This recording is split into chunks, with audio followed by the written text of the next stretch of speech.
Chers compatriotes, si la femme donne la vie, l'homme en est le garant. Son rôle naturel dans le processus de transmission de la vie consiste en effet à assumer la sécurisation physique et alimentaire de la femme et du nouveau-né autour de l'accouchement.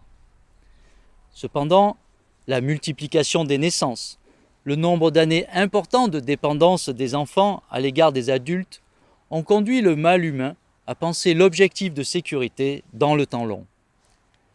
Son corps s'est développé pour affronter des animaux, pour construire des murs de protection, pour contrôler des territoires de plus en plus grands.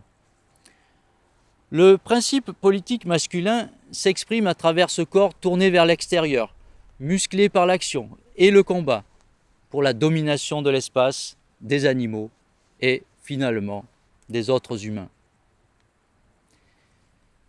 Le pouvoir de modeler l'environnement à sa guise et, plus encore, le pouvoir de donner la mort volontairement à l'aide d'outils imaginés à cette fin, c'est-à-dire des armes, a envahi l'esprit masculin et a construit notre histoire.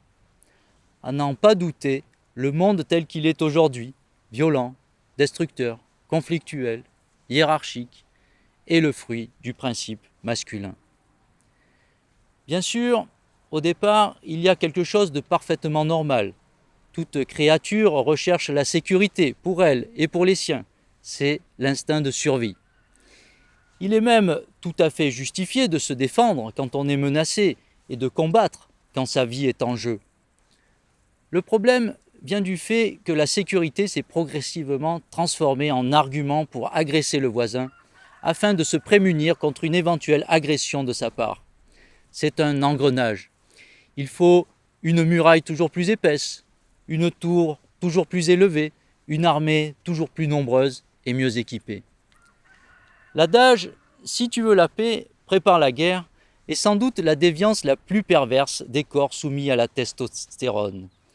C'est ainsi qu'on en est arrivé à un monde complètement divisé, notamment entre des nations obligées de participer à une bien triste course à l'armement qui semble sans fin. La propension à la domination entraîne aussi beaucoup d'agressivité interindividuelle et de comportements délinquants, nécessitant des forces de police importantes et un exercice souvent oppressif du pouvoir politique. La sécurité est donc un enjeu majeur pour les individus et pour les États, en France comme ailleurs.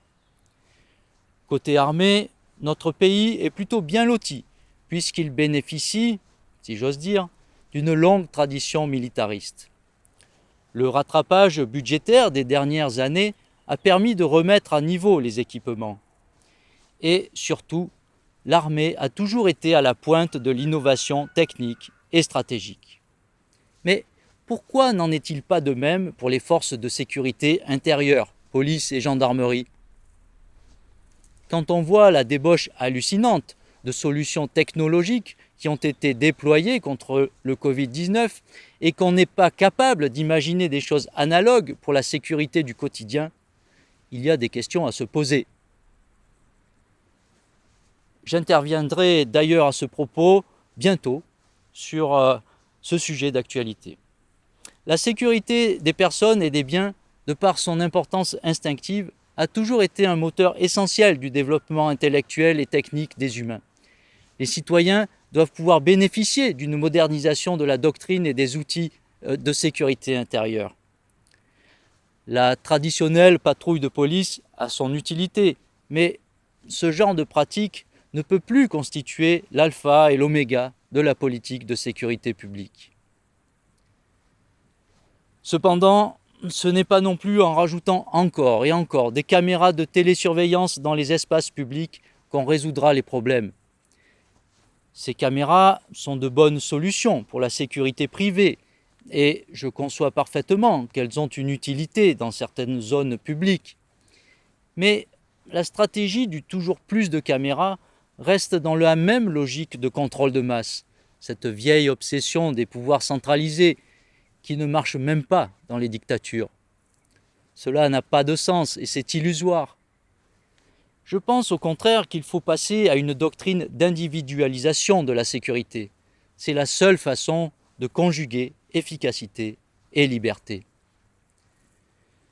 Dans cette doctrine, ne peuvent être surveillés directement que ceux qui le doivent parce qu'ils ont commis des actes répréhensibles ou ceux qui le souhaitent parce qu'ils se sentent menacés, pour une raison ou pour une autre.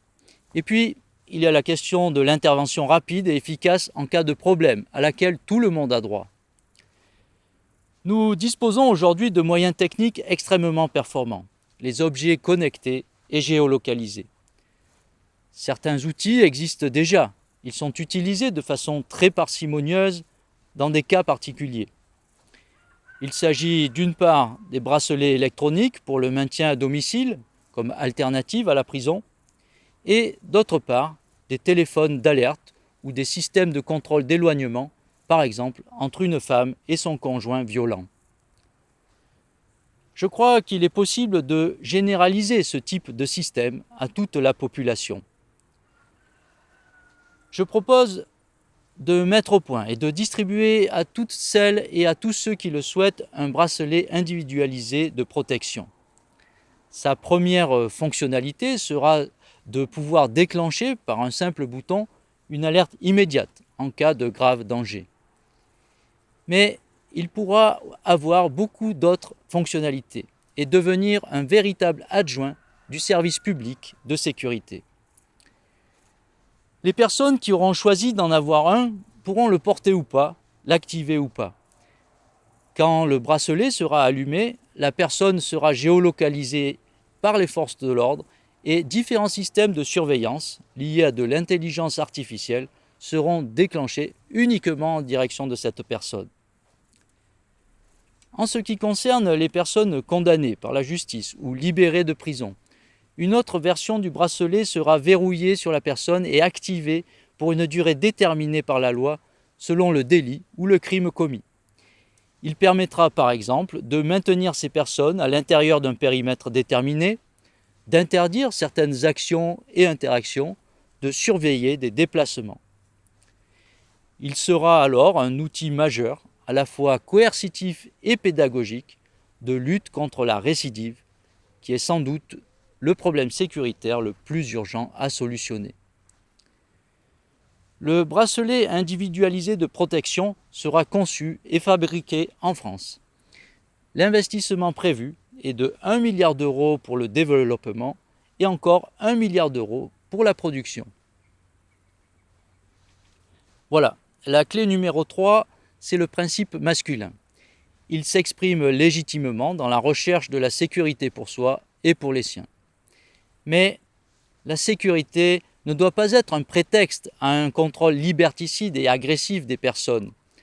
Les technologies actuelles nous permettent tout à fait une individualisation de la sécurité où chacun pourra choisir son niveau de protection et où, parallèlement, les délinquants seront beaucoup mieux contrôlés. Tout est là, disponible, il suffit de s'y mettre. Je vous remercie de votre écoute et je vous donne rendez-vous le 21 août prochain pour la clé numéro 4. Je vous dis donc à bientôt.